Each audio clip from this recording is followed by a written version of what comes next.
আজকে আমরা পলিটিক্যাল সায়েন্সের একটা বিষয় পড়বো, সেটা হচ্ছে ডেমোক্রেসি। ডেমোক্রেসি এবং ডেমোক্রেসির ফিচার্স আমরা পড়বো, ঠিক আছে। প্রথমে আমরা একটু জেনে নেবো এই ডেমোক্রেসি ওয়ার্ডটা এসেছে গ্রিক ওয়ার্ড ডেমোস। ডেমোস মানে হচ্ছে পিপিল, আর হচ্ছে ক্রেটোস। ক্রেটোস মানে হচ্ছে রুল, অর্থাৎ ডেমোক্রেসি মিনস কি peoples rule.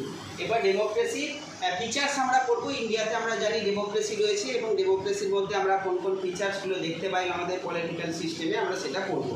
First point equality, মানে all are equal before the law, আইনের কাছে সকলেই সমান, এইটা আমরা ডেমোক্রেসির মধ্যে দেখতে পাই। কি লেখা আছে ইকুয়ালিটিতে?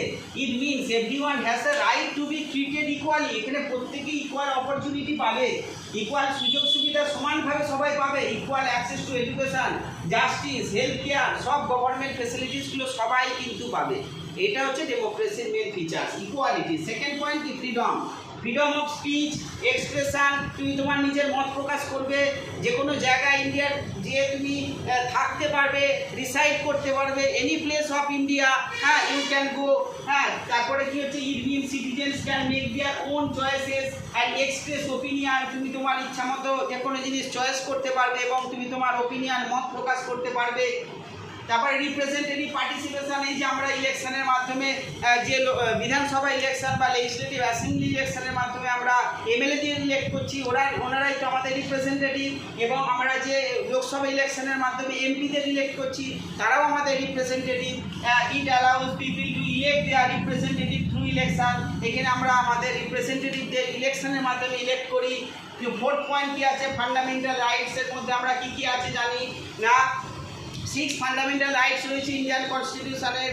6 ফান্ডামেন্টাল রাইটের মধ্যে কী কী আছে? Right to equality, right to freedom, হ্যাঁ cultural and educational right, right to freedom of, মানে আর একবার যদি বলি প্রথম থেকে তাহলে কী হবে? Right to equality, right to freedom. Third point হচ্ছে রাইট এগেনস্ট এক্সপ্লয়টেশন, এক্সপ্লয়েট করা যাবে না, কাউকে কাজ করানো যাবে না, ছোটো ছেলেদিকে উইথাউট এনি ওয়েজেস, হ্যাঁ কাউকে দিয়ে কাজ করানো যাবে না, 14 বছর বয়স পর্যন্ত কোনো ছেলেকে দিয়ে কোনো কাজ করানো যাবে না। এই তিনটে বিষয়ে রয়েছে ফান্ডামেন্টাল রাইটসের মধ্যে। আর রয়েছে right to freedom of religion, যে কোনো মানুষ তার ধর্ম পালন করতে পারবে, হ্যাঁ বা স্টেট কোনো রিলিজিয়ানকে কোনো বিশেষ প্রায়োরিটি দেবে না। আর রয়েছে কি রাইট টু রিলিজিয়ান রয়েছে, আর রয়েছে তোমার কালচারাল অ্যান্ড এডুকেশনাল রাইট রয়েছে, এবং রাইট টু কনস্টিটিউশনাল রেমিডিস, অর্থাৎ হচ্ছে তোমার যদি আবার ফান্ডামেন্টাল রাইটসগুলো ভায়োলেট হয় তুমি কোর্টের কাছে অ্যাপ্রোচ করতে পারবে।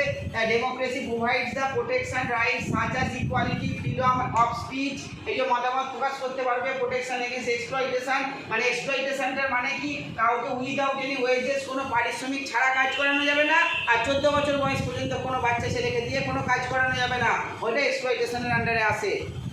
তারপর হচ্ছে ইন্ডিপেন্ডেন্ট জুডিশিয়ারি, আমরা জানি জুডিশিয়ারি এখানে ইন্ডিপেন্ডেন্ট কোর্ট, এখানে independent. It ensure that citizens rights are protected and laws are followed both citizens and government. এই কোর্ট আমাদের দেখে যে যাতে করে লগুলো ঠিকঠাকভাবে ফলো হচ্ছে কিনা, গভর্নমেন্ট এবং সিটিজেন সবাই যাতে ল ফলো করে সেটা দেখবে। 6 পয়েন্ট কী আছে? 1 পার্সন 1 ভোট 1 ভ্যালু। এখানে যেটা বলা আছে প্রত্যেক ব্যক্তি একজন পার্সন, তার একটাই ভোট, হ্যাঁ তার ভ্যালুও একটা, ঠিক আছে 1। in a democracy each adult citizen must have 1 vote and each vote must have 1 value। হ্যাঁ এমন নয় একজন ব্যক্তির দুটো ভ্যালু, প্রাইম মিনিস্টার বলে কি তার কি দুটো ভ্যালু হয়ে যাবে?